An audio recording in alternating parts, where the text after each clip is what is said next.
Hello everyone welcome back to smart Odia YouTube channel. तो पिला माने तमर तृतीय श्रेणी जो अर्धवार्षिक परीक्षा चलती से आमर विज्ञान मौखिक प्रश्न देखा जोटा कि तुम परीक्षा बहुत हेल्पफुल हे।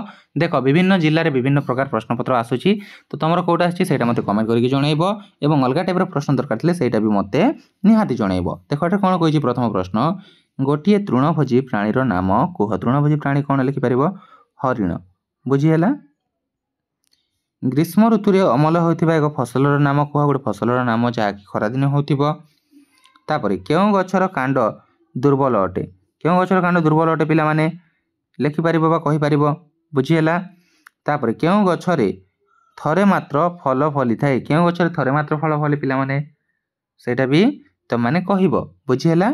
तापर अनेक मंजी थिबा गोटे फलर नाम कह। अनेक मंजी कौटार थाए जमीती पिजुली।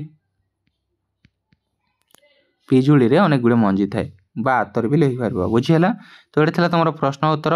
आशा करुँच वीडियो पसंद आसो। वीडियो पसंद आए गोटे लाइक और शेयर करदेव। आ चैनल को सब्सक्राइब करने को जमार भूलबनी। Thank you.